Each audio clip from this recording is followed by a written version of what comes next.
Daddy, I miss you so much, and I love you so much.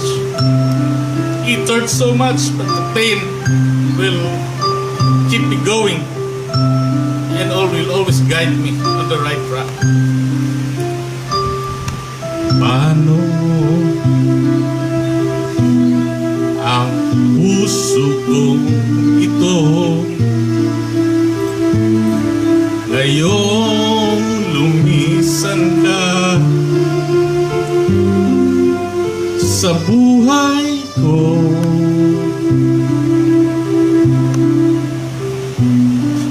Kung kailan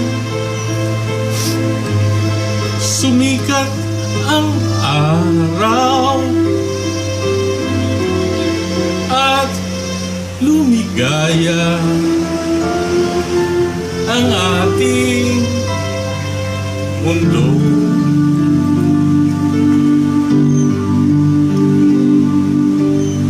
Paano ng mga bukas ko ngayon wala ka na sa piling ko? Paano ang mga pangarap, mga pangako sa bawat isa? Sana'y ikaw muling mayaman kita ko.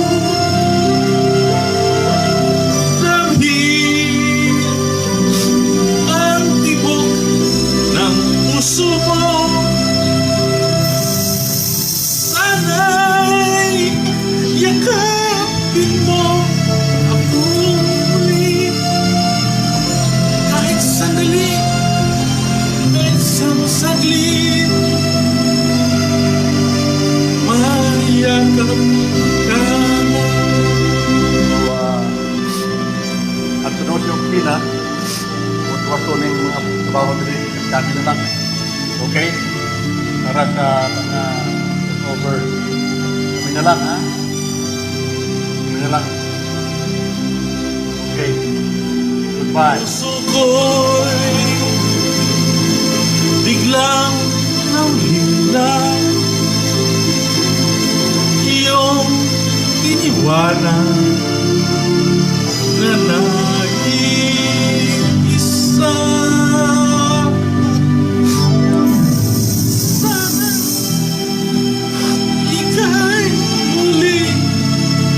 Pakita ko dahil ang tibok ng puso mo. Sana'y yakap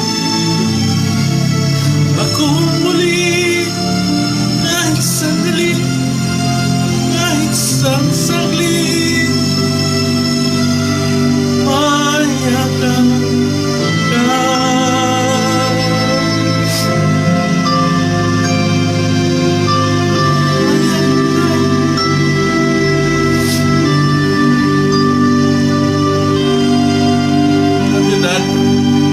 Bago na ako kung sawa ka na.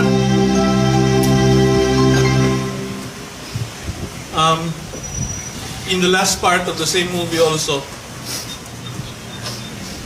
Mr. William Parrish or Anthony Hopkins asked Brad Pitt, should I be worried about my daughters?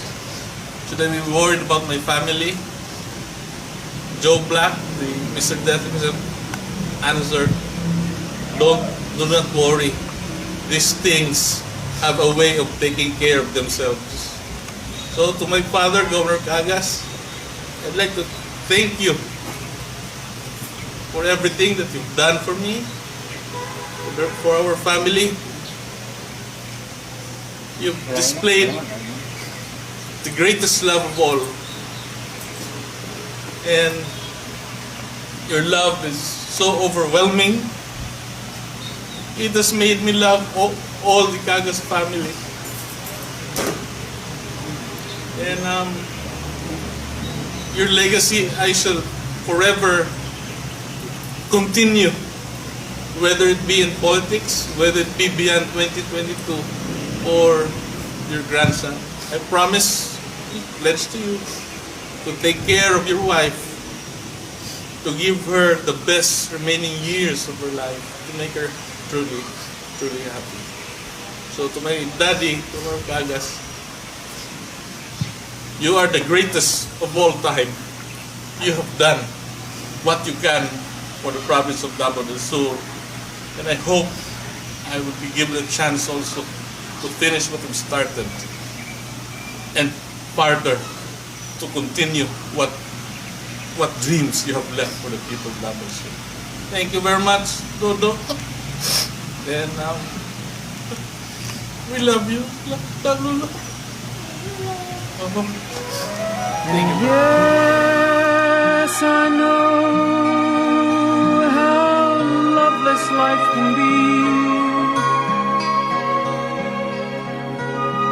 The shadows follow me, and the night won't set me free.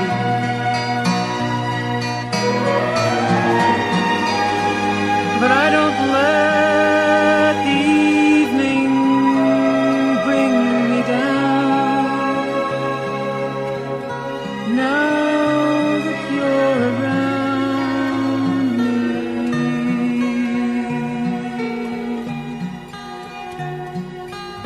and I love you so.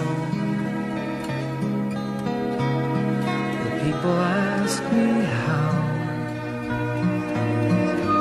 how I've lived till now. I tell them I don't know.